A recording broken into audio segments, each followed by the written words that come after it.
Villa des Tilleuls, Villa de Loupian, Villa Cercueil. 3 appellations, un seul lieu. Celui que nous avons choisi aujourd'hui de vous faire découvrir pour ceux et celles qui ne le connaissent pas encore ou qui désirent en savoir davantage. Parmi les lieux les plus hantés de France, il détiendrait la palme. Trop connu, trop visité, il n'est plus que l'ombre de lui-même.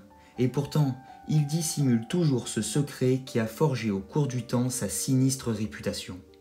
Plusieurs histoires courent autour de cette mythique maison aux apparences pourtant banales.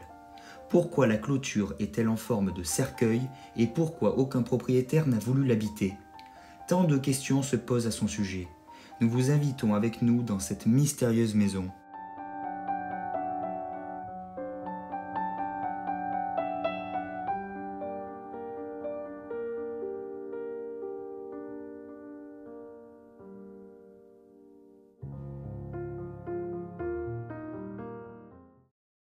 La nationale 113 dans l'Hérault, un peu avant l'entrée de Metz.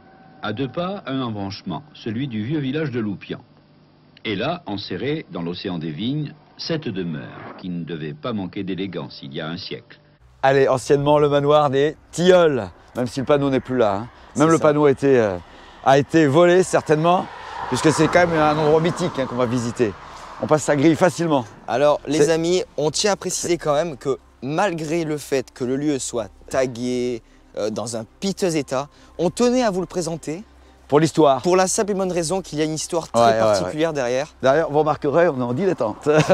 Pas de sac à dos, rien. Liberté absolue, pas de stress, contrairement à la plupart des spots qu'on fait habituellement. Et là, on est sur cette...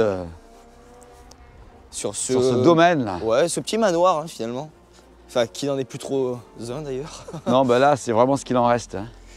Mais vous allez voir, ça cache vraiment une histoire très étrange, très mystique.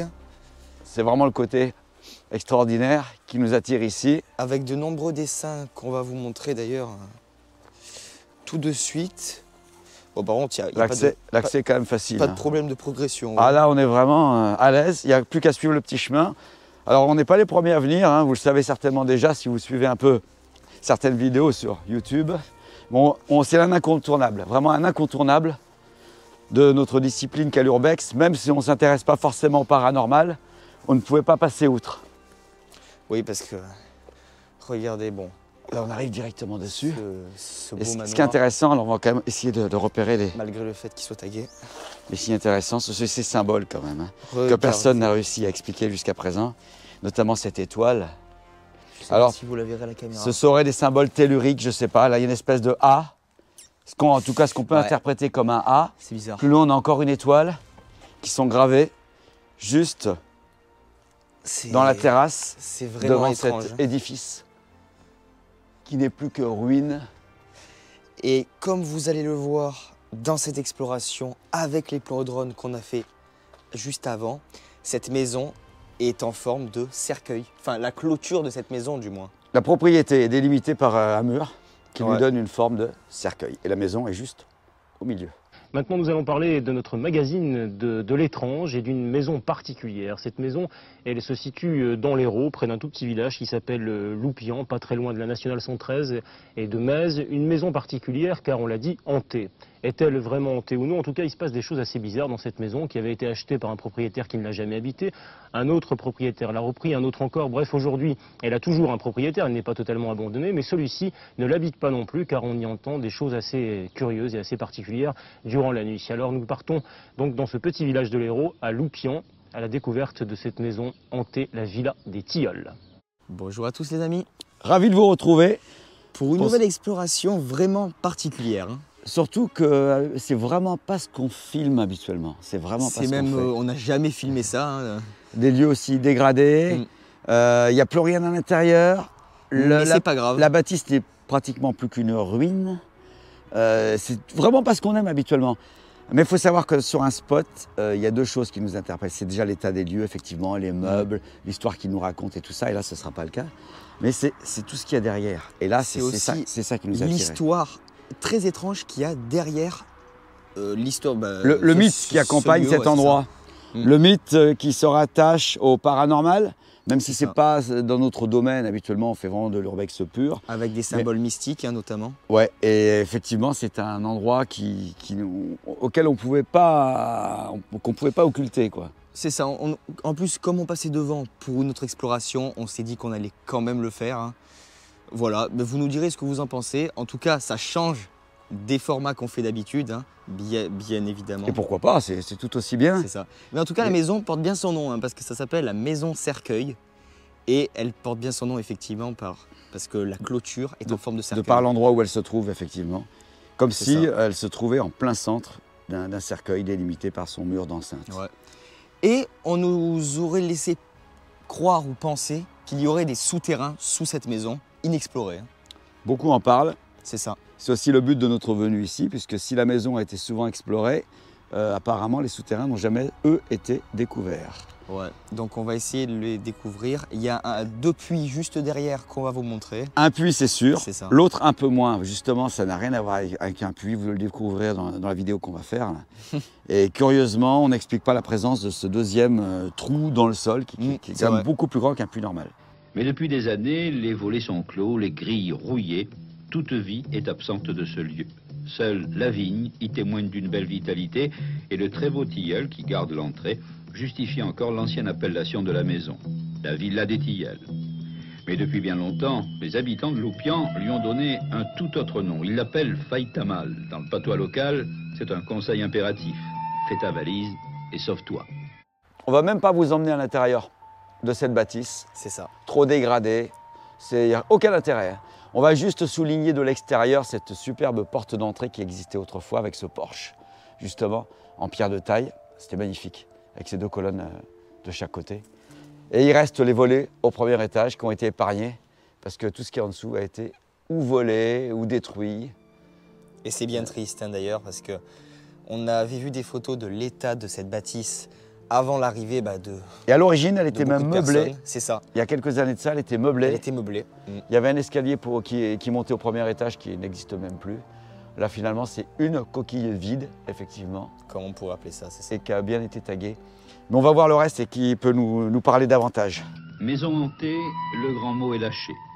À Loupian, les opinions sont très partagées à propos de Faïtamal. Crédules et incrédules ont chacun leur vérité. Monsieur Salah, lui, racontait qu'il a vécu là-bas pendant quelques années et que les nuits qu'il est resté là-bas, il entendait des bruits, et des bruits plutôt souterrains.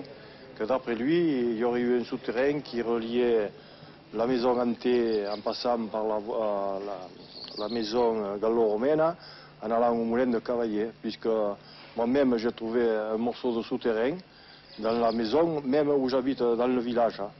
Des fois, il entendait comme des grands coups qu'on tapait à des portes. Parce que effectivement, l'explication n'est peut-être pas la maison en elle-même. Hein. C'est ça. Pourquoi on l'a dit hantée d'abord cette maison?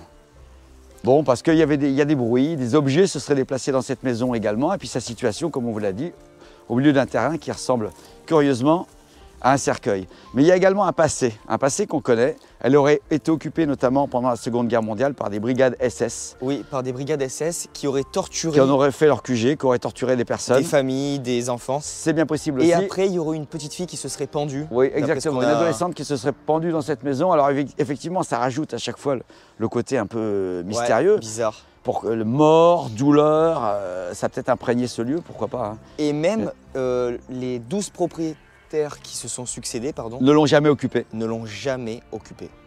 Alors là, on a un puits. Bon, on pourrait dire que ce puits, c'est normal, effectivement, même si c'est un grand puits. Il est à côté de la maison, tout à fait normal. Donc, jusque-là, pas de problème. Un puits à côté d'une maison, c'est classique. Oui, surtout que il a la taille d'un puits, hein, normal. Voilà. Mais alors, dans ce cas-là, pourquoi la présence d'un deuxième à puits une trentaine de mètres d'ici, juste dans un des angles du cercueil, en plus 3 fois plus large.